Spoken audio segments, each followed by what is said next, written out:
సర్వాధికారియు నిరంతర స్తోత్రార్హుడు యేసుక్రీస్తు ప్రభు వారి ప్రశస్త నామలో ఇమాన్యుయల్ మినిస్ట్రీస్ తరపున ఉదయకాలపు వర్తమానాల కొరకు ఎదురు చూస్తున్న మీ అందరికీ మా శుభాభివందనాలు తెలియజేస్తూ ఉన్నాను. Praise the lord. ఈరోజు ఒక సంతోషకరమైన సమాచారం. మనతో పాటు వాక్యం పంచుకోవటానికి మన ఆత్మీయ తండ్రి దైవజనులు రాజశేఖరయ్య గారు మన మధ్యలో ఉన్నారు. ప్రైజ్ ద లార్డ్ నాయనా. అయ్యా, praise the lord. Praise the lord కొడుకు. ప్రైజ్ ద లార్డ్ మా. Praise the lord. అయ్యా, మీ అందరికీ వందనాలండి. ఈ రీతిగా మిమ్మల్ని కలవడం దేవుడు మాకిచ్చిన భాగ్యం. Praise the lord. అలాగే మనతో పాటు దైవజనరాలు జ్యోతమ్మ కూడా మనతో పాటు ఈ రోజు ఇంటర్వ్యూలో ఉన్నారు.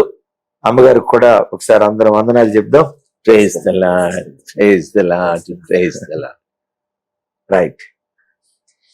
క్రైస్తవ జనమా, ఈ దినం మన ఆత్మీయ తండ్రి దైవజనులు రాజశేఖరయ్య గారిని కుటుంబ వ్యవస్థ మీద కుటుంబ వ్యవస్థ మీద కొన్ని ప్రశ్నలు, వాటికి సమాధానాలు మీ దగ్గర నుంచి మేము ఎదురు చూస్తా ఉన్నామయ్యా. మాకు అప్పుడప్పుడు చాలా మంది ఫోన్ చేసి ఈ కుటుంబంలో ఒక భర్త ఎట్లుండాలి, భార్య ఎట్లుండాలి, పిల్లల విషయంలో ఎట్లా ఉండాలి, అత్తమామల విషయంలో ఎట్లా ఉండాలి అని చాలా మంది వారి కొన్ని అనుమానాలు మమ్మల్ని అడుగుతూ ఉంటారయ్యా. సో ఈ విషయంలో వీటికి సమాధానం మీ ద్వారా తెలుసుకోవాలని ఆశపడి ఈ చక్కటి ఇంటర్వ్యూ ఈ దినం ఏర్పాటు చేయటం జరిగింది అయ్యా. ఒక మాట నేను వారితో పంచుకోవాలని ఆశపడుతున్నాను. దయచేసి చెప్పండి నాయన. క్రైస్తవ జనమ, ఈ దినం కుటుంబ వ్యవస్థను గురించి కొన్ని విలువైన, మరో రకంగా చెప్పాలంటే అత్యంత విలువైన విషయాలు మీకు దైవ సేవకుల ద్వారా తెలియచేయాలని పరిశుద్ధాత్మ చేత మా హృదయాలు రేపబడి మీతో పంచుకోవటానికి విషయాలు ఇష్టపడుతున్నాను. కుటుంబ వ్యవస్థ చాలా ప్రధాన భూమిక పోషిస్తూ ఉంటది. ఓ మహా గొప్ప భక్తుడు ఎప్పుడు ఈ మాట అంటారు, కుటుంబం చిన్న సంఘం, సంఘం పెద్ద కుటుంబం అంటాడు. విన్నారు ఈ మాట? కుటుంబం ఒక చిన్న సంఘం, సంఘం ఒక పెద్ద కుటుంబం. సంఘం బాగుండాలంటే ముందు కుటుంబ వ్యవస్థ బాగుండాలి. ఏ కుటుంబ వ్యవస్థ బాగుంటుందో ఆ కుటుంబాలు వెళ్ళే సంఘాలు బాగుంటాయి. సంఘాలు బాగుంటే సమాజం బాగుపడిపోతుంది. సమాజాన్ని గాని ప్రపంచాన్ని గాని ప్రభావితం చేసే అద్భుతమైన శక్తి ఏదో తెలుసా? కుటుంబం. అలాగని కుటుంబం అంటే వారు నివసించే ఇల్లు కాదు, రాళ్లతో కట్టబడినటువంటి రాతి గోడలు కాదు. కుటుంబం అంటే ఆ ఇంట్లో నివసించే వాళ్ళే కదా. గురజాడ అప్పారావు గారు ఒక మాట అన్నారయ్యా, దేశం అంటే మట్టి కాదవి మనుషులు అన్నారు. అట్లాగే కుటుంబం అంటే రాతి గోడలు కాదు కదయ్యా. అవును. కుటుంబం అంటే ఆ కుటుంబంలో నివసించేటువంటి భార్య, భర్త, తల్లి, పిల్లలు, ఆ కుటుంబంలో నివసించేటువంటి వారు. అయితే ఈ దినం కుటుంబ వ్యవస్థలో ఎవరు ఎలా ఉండాలో, వారి వారి బాధ్యతలు ఎలా పోషించాలో దేవుని వాక్యం ఏం చెప్తుందో, క్రైస్తవ జనమ, మన బ్రతుకు దినాల్లో మనకు ప్రామాణికం దేవుని యొక్క వాక్యమే. భక్తుడైన దావీదు గారు అంటారు కదా, నీ వాక్యము నా పాదములకు దీపము, నా త్రోవకు వెలుగై ఉన్నది అంటాడు. అంటే అయ్యా, మాటకున్న అర్థం మన కుటుంబ జీవితంలో గాని, మన వ్యక్తిగత జీవితంలో గాని మనం వేసే ప్రతి అడుగు వాక్యానుసారంగా ఉండాలి. మనం తీసుకునే ప్రతి నిర్ణయం వాక్యానుసారంగా ఉండాలి. అంతే కదయ్యా మాటకున్న అర్థం. సో ఈ వాక్యపు వెలుగులోనయ్యా, తమరిని రోజు జ్యోతమ్మ మేము అడిగే ప్రశ్నలో మొట్టమొదటి ప్రశ్న అయ్యా, కుటుంబ వ్యవస్థలో భార్య భర్త అనేవాళ్ళు ఎలా ఉండాలి? ఆ భార్య భర్తల మధ్యలో సంబంధాలు ఎలా ఉంటే కుటుంబం కట్టబడిద్దయ్యా? చాలా చక్కటి ప్రశ్న మీరు అడిగారు నాయన. అయ్యా, నాకంటే ముందు ప్రభువే చెప్పినాడు. అయ్యా, ఆయన ఏం చెప్పినాడంటే, అయ్యా, భార్య భర్త ఏక శరీరము, ఏక శరీరం, ఏక శరీరం అన్నాడు. అవునయ్యా. అంటే ఏక శరీరం, మనకు 2 కళ్ళు ఉన్నాయి. అయ్యా, ఒకటి భార్య, ఒకటి భర్త. ఆమేన్. 2 చెవులు ఉన్నాయి. అవునయ్యా. ఒకటి భార్య, ఒకటి భర్త. అయ్యా, 2 కాళ్ళు, చేతులు, అవును. ఊపిరితిత్తులు, ఇవన్నీ కూడా ఆంతరంగికంగా ఉండే అవయవాలు కానీ, బాహ్యంగా కనిపించే అవయవాలు కానీ అవునయ్యా. 2 ఉన్నాయి. అవునయ్యా.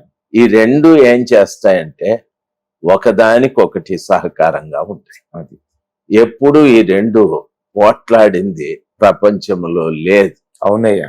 ఈ కన్ను ఆ కన్నుతో పోట్లాడిందని, ఉండదు కదయ్యా. ఈ చెయ్యి ఆ చెయ్యితో పోట్లాడిందని ప్రపంచంలో ఎంతవరకు ఎప్పుడు వినలేదు. అది అందుకని ప్రభుల వారు ఏక శరీరము అని చెప్పారు.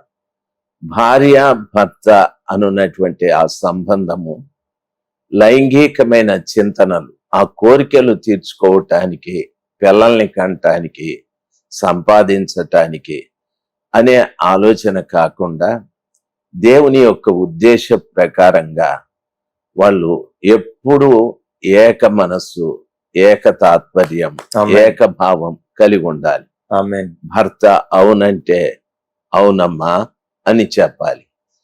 భార్య అవును అంటే ఆలోచించి అవునండి అని చెప్పాలి. అది భార్య భర్తల సంబంధం, ఏకత్వం. ఏకత్వం.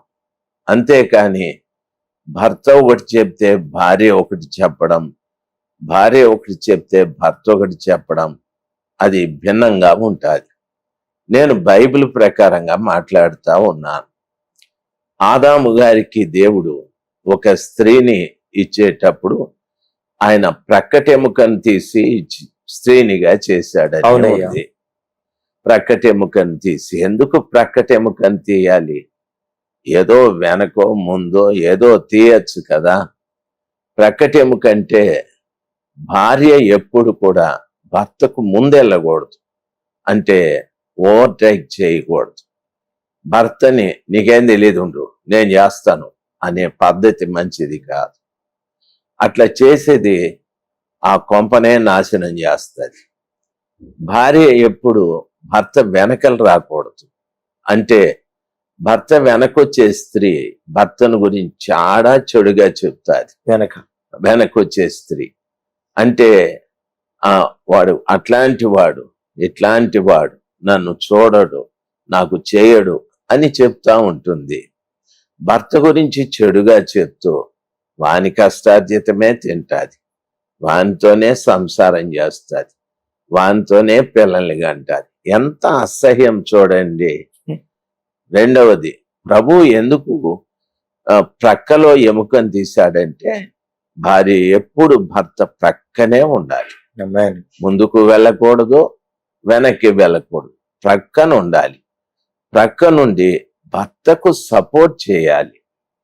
అది భార్యాభర్తల సంబంధం అనేటటువంటిది. ఈ రీతిగా జీవిస్తే మీ కుటుంబం ఎంతో చక్కగా ఉంటుంది. మీకు ఉదాహరణకు మాట చెప్తాను. ఎలక్ట్రిక్ పోల్స్ వేసి ఉంటారు, అక్కడక్కడ సపోర్ట్ పోల్ వేసి ఉంటారు.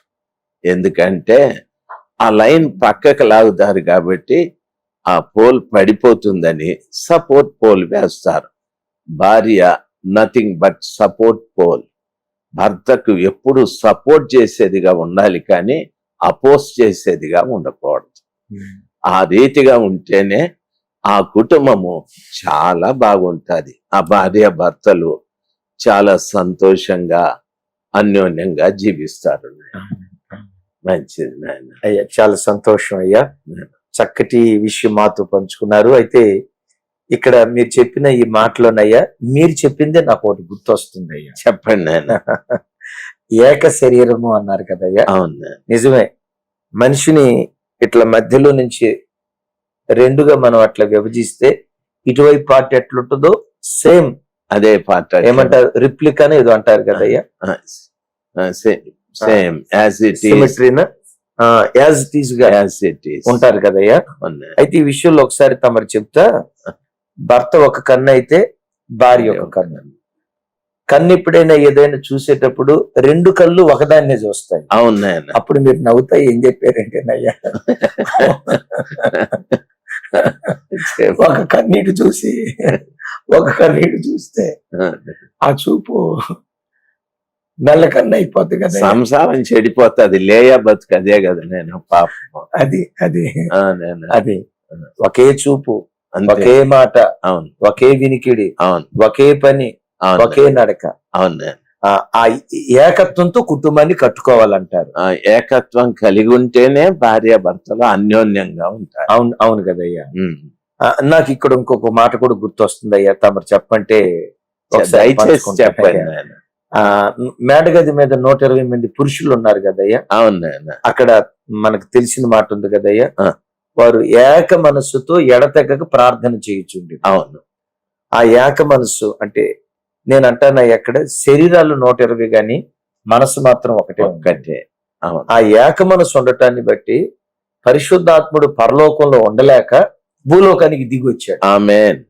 ఆమేన్. కదయ్యా. అవును అంటే ఆ ఏక మనసు ఏ భార్య భర్తల మధ్యలో ఉంటుందో పరిశుద్ధాత్మ తాకిడి ఆ కుటుంబం అనుభవించగలిగింది. పరలోకమే అక్కడికి వస్తుంది. ఆమేన్. ఆమేన్. ఆమేన్. ఆమేన్. అంతే కదయ్యా. అవును నాయన. అయ్యా, అవును. రెండోది జ్యోతమ్మ, భార్యాభర్తల విషయమై ఒక ప్రశ్న మిమ్మల్ని అడగాలని ఇష్టపడుతున్నారయ్యా. ఆ నాయన. అడగమంటారు కదయ్యా. దయచేసి అడగండి నాయన. అడగండి మా. అయ్యా, నేను ప్రశ్న అడగాలనుకుంటున్నానయ్యా. చెప్పండి నాయన. భార్య ఏ పనైనా చేయాలి అన్నప్పుడు భర్త పర్మిషన్ తీసుకునే చేయాలనా? ఆ. అంటేనయ్యా, ఒకవేళ పుట్టింటికి వెళ్ళాలనుకుంటుంది, పుట్టింటికి వెళ్ళాలనిపిస్తుంది, అప్పుడు భర్త పర్మిషన్ తీసుకునే వెళ్ళాలనా? భర్త అనుమతి తీసుకొని వెళ్ళాలి మా. ఎందుకు వెళ్ళాలి అంటే, ఒకసారి ఒక అమ్మాయికి వివాహం అయితే అయ్యా. కంప్లీట్ గా పుట్టింటి నుండి అత్తింటికి వచ్చినట్లే. అయ్యా.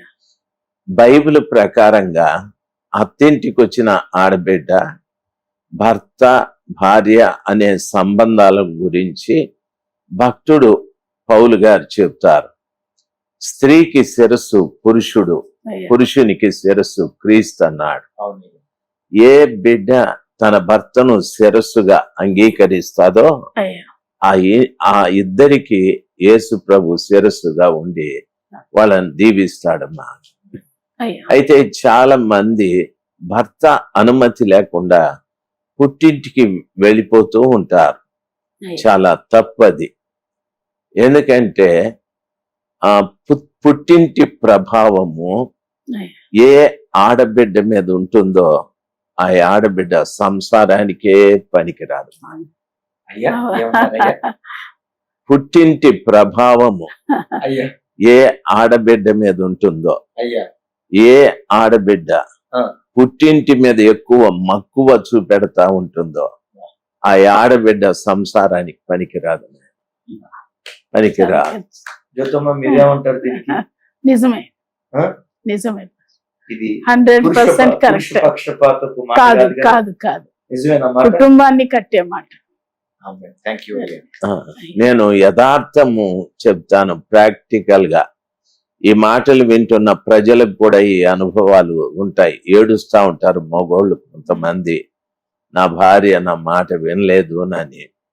చాలా మంది తల్లులు వాళ్ళని పెట్టే ఒత్తిడిల్ని బట్టి ఆడపిల్లలు తల్లి మా అమ్మ మాట వింటాను, మా నాయన మాట వింటాను అట్లాంటప్పుడు భర్త ఎందుకు నీకు, పెళ్ళెందుకు నీకు? కాబట్టి మనం ఒక్కసారి పుట్టింటిని దాటి మెట్టింటికి వచ్చిన తర్వాత ఆ ఆడబిడ్డకు శిరస్సు భర్తే. ఆయన ఏం చెప్తాడో అది చెయ్యాలి. శరీరం ఎంత పెద్దదైనా శిరసే కదా శరీరాన్ని నడిపించేది. ఆడబిడ్డ శరీరం, శిరస్సు భర్త. ఆయన చెప్పినట్టే ఆ బిడ్డ నడవాలి. ఒకవేళ మీరు అడగచ్చు, మీరు అనొచ్చు, నా భర్త తాగుబోతాడు, తిరుగుబోతాడు అని. అది సెకండరీ. భర్త తాగుబోతైనా తిరుగుబోతైనా, ఎటువంటి సంపాదకుడు కాకపోయినా, అందగాడు కాకపోయినా, ఒక్కసారి వాడిని మెచ్చి నా భర్త అని స్వీకరించి పెళ్లి చేసుకున్న తర్వాత చచ్చేటంత వరకు వాడితోనే బ్రతకాలి.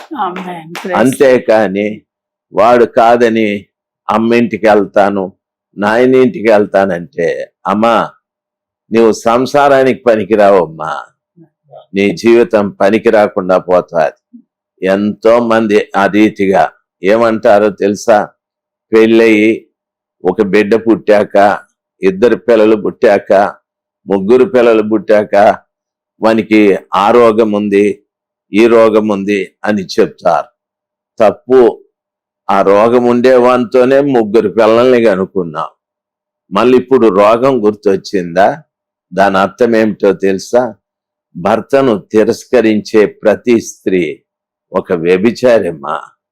భర్తని కాదు, భర్తలో లోపాలని మాట్లాడే ప్రతి స్త్రీ కూడా నిజంగా ఒక వ్యభిచారి. ఎందుకంటే తన మనసులో ఎవరినో ఉంచుకొని వీన్ని తిరస్కరిస్తా ఉంటుంది.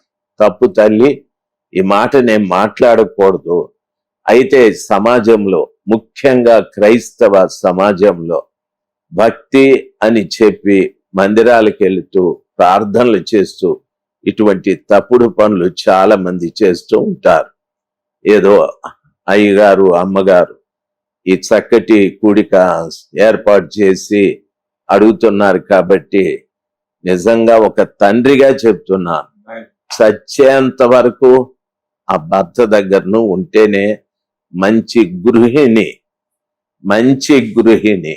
పాత నిబంధన కాలంలో చూడండి, ఆ ఇస్సాకును పెళ్లి చేసుకున్నటువంటి రిబకా తల్లి ఆ ఎలియాజరు చెప్పిన మాటలు విని ఆయన పెళ్లి చేసుకోవటానికి చాలా దూరం ప్రయాణం చేసి వచ్చింది. ఆయన ఎట్లున్నాడో తెలీదు, నల్లోడా ఎర్రోడా పొడుగుటోడా పొట్టోడా తెలియదు. ఆ వచ్చి, అదిగోనమ్మా నా యజమాని కుమారుడంటే ఒంటెను దిగి ఆమె ముసుగు వేసుకొని ఆయన్ను గౌరవించాదమ్మా. పాత నిబంధన కాలంలో అబ్రహాము కాని, ఇస్సాకు కాని, యాకోబు కాని, మన పితరులంతా కూడా భార్యలుగా వాళ్ళు భర్తల్ని చాలా అంటి పెట్టుకొని ఉన్నారమ్మా. వాళ్ళు మనకు మార్గదర్శకులై ఉన్నారు. మనం లోకస్తులు కాదు, లోకం నుండి దేవుడు మనల్ని ప్రత్యేకపరిచాడు. కాబట్టి దయచేసి పరిశుద్ధ గ్రంథమైన బైబిల్ని, ఆ పద్ధతిని మనం పాటిస్తూ మహోన్నతుడైన దేవునికి మహిమ తెచ్చే రీతిగా మీ దాంపత్యాన్ని కాపాడుకోండి తల్లి. దేవుడు మిమ్మల్ని దీవించుగాక. అయ్యా, ఇక్కడ మీరు చక్కటి సమాధానం చెప్పారయ్యా. అవును, భార్యకి భర్త శిరస్సు, అది దేవుని వాక్యం చెప్తున్న మాట అయ్యా. ఇప్పుడు కొన్ని సందర్భాల్లో భర్త వద్దన్నాడు, అటువైపు నుంచి ఈ అమ్మాయి తల్లి కూతురుకు ఫోన్ చేసి, అసలు ఆడికి చెప్పేది ఏంటే, నువ్వు వచ్చేసేయి అని కొంతమంది తల్లులు అల్లును గురించి మాట్లాడేటప్పుడు వాడు వీడు అంటా ఉంటారయ్యా. అసలు ఆడికి చెప్పేది ఏంటి, వాడి పర్మిషన్ నీకెందుకు, నువ్వు వచ్చాయి, నేను చెప్పే కదా నువ్వు వచ్చాయి అంటారయ్యా. ఇట్లాంటి తల్లులకి మీరు చెప్పేటువంటి సలహా ఏంటయ్యా? సర్వసాధారణంగా కుటుంబాలలో ఎటువంటివి జరుగుతూ ఉంటాయి నాయన. అయ్యా, ఇప్పుడు ఒకసారి తన బిడ్డని ఇంకొకడికి దానం చేసి, భార్య అంటే బైబిల్లో ఒక మాట ఉంది, సుబుద్ధి కలిగిన భార్య యెహోవా యొక్క దానము అని ఉంది. అదే లోకరీతిగా కూడా కన్యాదానము అంటారు. ఒకసారి వివాహమైన తరువాత ఆడబిడ్డ తల్లిదండ్రులు భర్తకు ఆ కన్యను దానంగా ఇచ్చేశారు. ప్రపంచంలో ఎవడైనా దానం ఇచ్చిన దాన్ని వెనక్కి తీసుకోడు. మీరు చూడండి, ఒక భిక్షగాడు రోడ్డెంబడి వెళ్ళి అయ్యా అంటాడు, వెంటనే జోబి వెతికితే చిల్లర లేదు, 100 రూపాయలు ఉంది, ఇచ్చేస్తారు. ఇచ్చేసి ముందుకెళ్ళి, ఒరే ఇలాగరా 100 ఇచ్చినానా ఇచ్చేయి అంటే ఎంత దరిద్రంగా ఉంటుంది. దరిద్రం. కాబట్టి దానమే. కాబట్టి కన్యాదానం అది. కాబట్టి ఒక కుటుంబము నుండి తల్లి తండ్రి వారికి ఉన్నటువంటి అన్నతమ్ముళ్ళు ఆ కుటుంబంలో ఉన్న పురుషుని ప్రేమించి ఈ ఆడబిడ్డని కన్యాదానంగా ఇచ్చారు. ఆ దానం ఇచ్చిన బిడ్డని ఏ పరిస్థితుల్లో తల్లి కానీ తండ్రి కానీ వెనక్కి తీసుకోకూడదు. ఆ విధంగా తీసుకుంటే దాని అంత నీచమైంది ప్రపంచంలో ఇంకొకటి లేదు. దయచేసి గమనించాలి. అది నష్టమైన, కష్టమైన, సావైన, బ్రతుకైన భర్తతోనే గడపాలి. ఆమెని ఏమంటారంటే గుణవతి గల భార్య అంటారు. బైబిల్ ఆ రీతిగా సెలవిస్తారు. గుణవతి గల భార్య దొరుకుట అరుదు, అటిది ముత్యము కంటే అమూల్యమైనది అంటారు. గుణం లేనిదే ఆ అమ్మింటితో సంబంధాలు పెట్టుకుంటాది. గుణం ఉండేది అమ్మ కాదు, అత్తతో సంబంధం పెట్టుకుంటాది. అత్తకు అణిగి మణిగి ఉంటాది. అత్తను తల్లిగా గౌరవిస్తాది. అంతేకాని గుణం చెడిందే మళ్ళా పుట్టింటితో సంబంధాలు పెట్టుకొని భర్తని యాతన పెడుతూ ఉంటాది. నాయన బైబిల్ ఆ రీతిగా చెప్తాది. లోక రీతిగా కూడా అదే సామెత చెప్తారు. అదే సంతోషం, మంచి కృతజ్ఞతలు. అయ్యా ఇంకో ప్రశ్న అయ్యా.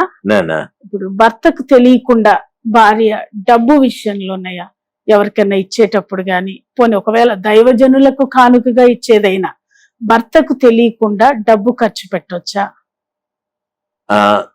మంచిది కొడుకు. ఆ సంపాదన భర్తది నాయన. కాబట్టి సంపాదించిన వానికి సంపాదన మీద హక్కు ఉంటుంది నాయన. భార్య అనేది రెండవ స్థానం. తాను ఏదైనా కావాలి అంటే సంపాదించిన వాని అనుమతితో తాను తీసుకోవాలి. ఓ చీర కొనాలి, ఏమండి ఒక చీర కావాలి, ఆయన ఆలోచిస్తాడు. ఆలోచించి తన భార్యకు ఏ ఖరీదుతో తాను కొనొచ్చో ఆయన నిర్ణయిస్తాడు. ఎందుకంటే సంపాదన ఆయనది కాబట్టి. రెండవది, భర్తకు తెలియకుండా భార్య ఏ పని చేయకూడదు, ఎవ్వరికి డబ్బులు ఇవ్వకూడదు, ఆఖరికి సేవకులకు కూడా ఇవ్వకూడదు మా. ఎందుకంటే మన ఇంట్లో ఏదైనా పోతే ఎవర్రా తీసింది అని అమ్మ అడుగుతాది. అమ్మ ఏదో పిండి వంటలు చేసి పెట్టి, రే నేను ఇక్కడ పిండి వంటలు పెట్టింటిని, ఎవర్రా తీసింది అని అంటే, అమ్మ వాడు, అమ్మ వీడు అంటే అమ్మ కర్ర తీసుకొని 4 కొడతాది. ఎందుకో తెలుసా? దొంగతనం నా బిడ్డ చేయకూడదు, ఈ అలవాటు వానికి ఉండకూడదు అని.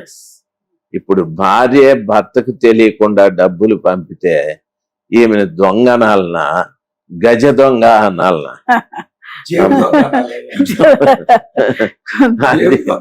అదే కొడుకు.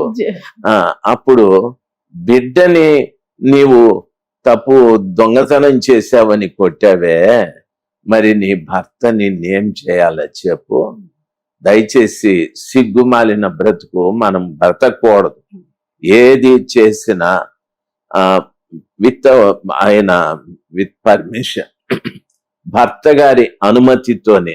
ఏమండి ఇదిగో 10 రూపాయలు ఇవ్వండి, నేను ఫలానా దానికి ఖర్చు పెట్టుకోవాలి అని అడిగితే ఆయన చూసి 10 ఎందుకు అంటాడు.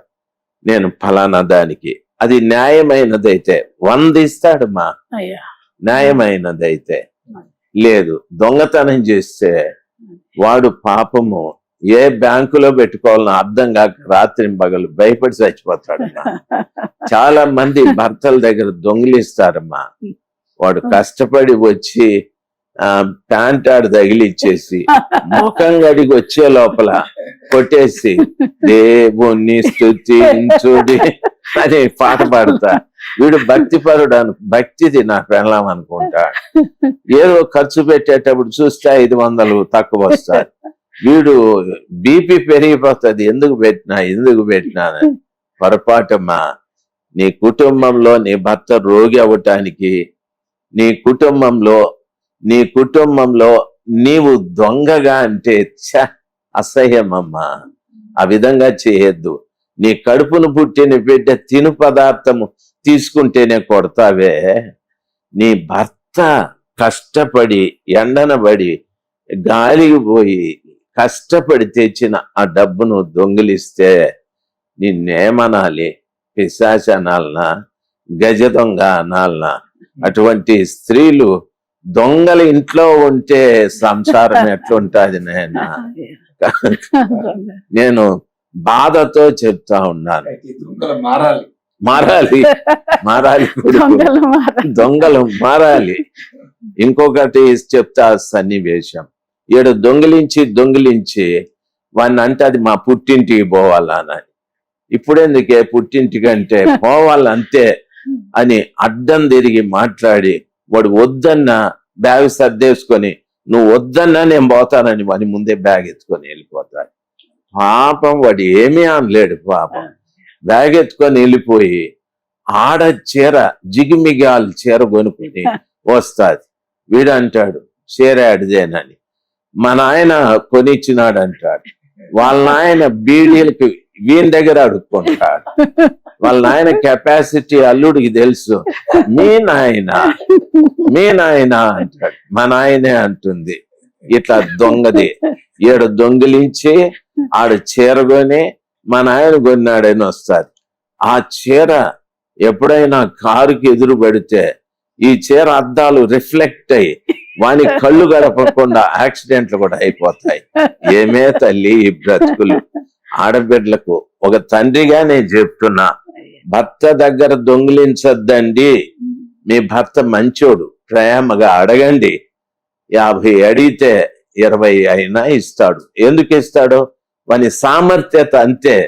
సామర్థ్యతని మించి అడగకూడదు. అందుకు పేతురు భక్తుడు ఒక మాట చెప్పాడు.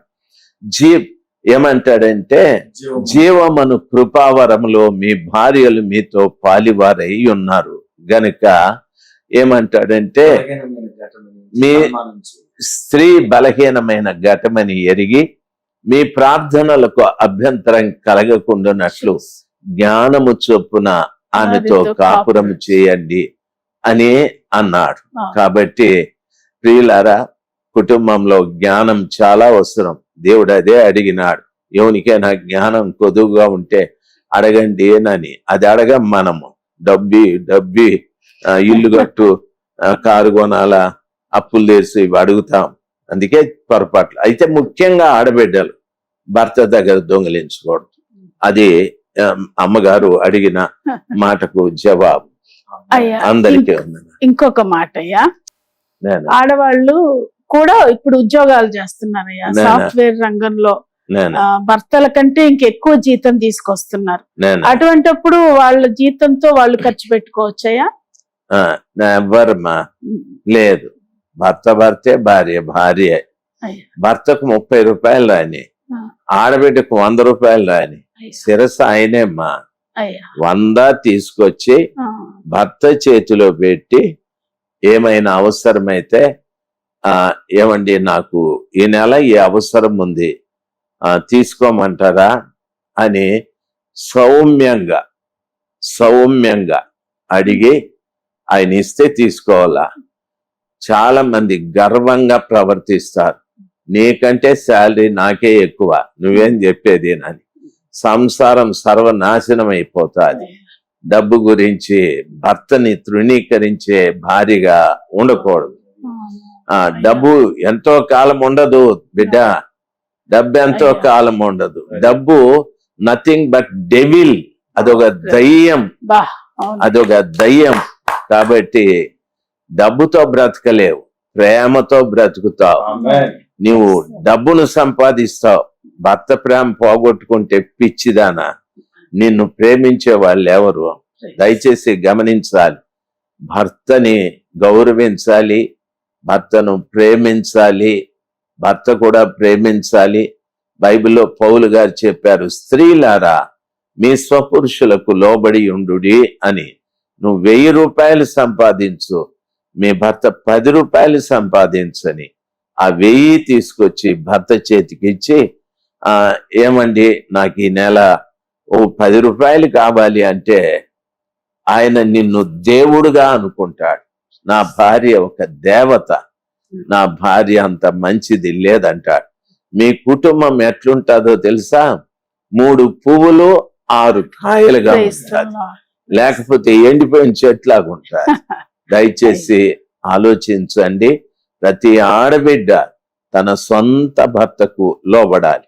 డబ్బు విషయంలో, తాను చేసే పని విషయంలో, ప్రతి విషయంలో కూడా భర్తకు తెలిసే చెయ్యాలి. అప్పుడప్పుడు అమ్మగారు అడిగినారు, డబ్బులు పుట్టింటికి పంపచ్చు అని అడిగినారామా? అడిగినారు. సస్తే పంపకూడదు పుట్టింటికి పంపకూడదు, దైవ సేవకులకి పంపకూడదు. ఇప్పుడు ఈజీ వే ఒకటి ఉంది, గూగుల్ పే, ఫోన్ పే అని చెప్పి, మా అయ్యగారు ఒప్పుకోరు, మా ఇంటి ఆయన ఒప్పుకోరు అయ్యగారు, నేను దాసి నీకు ఇచ్చినానని. దొంగదానా, నీ డబ్బులు దేవునికి అవసరమా? దేవుడు నిన్ను ఆశీర్వదించాడు. దయచేసి భర్తకు తెలియకుండా చిన్ని పైసా కూడా నాకు కూడా ఇవ్వద్దు, మా అయ్యగారికి కూడా ఇవ్వద్దు, మా అమ్మగారికి ఇవ్వద్దు. అది బైబిల్ పద్ధతి కాదు. నువ్వు దొంగతనం చేసి మాకిస్తే మేమేమో ఆశీర్వదిస్తాం. ఆ ఆశీర్వాదం నీకు వస్తుందో రాదో నాకు తెలియదు, కానీ అట్లా చేయకూడదు. మీరు ప్రేమతో చెప్తున్నాం, మీకు ప్రేమతో, అనుభవంతో, ఒక తండ్రిగా, ఒక దైవ సేవకులుగా మీకు చెప్తున్నాం. మమ్మల్ని అర్థం చేసుకోనండి. ఆమేన్.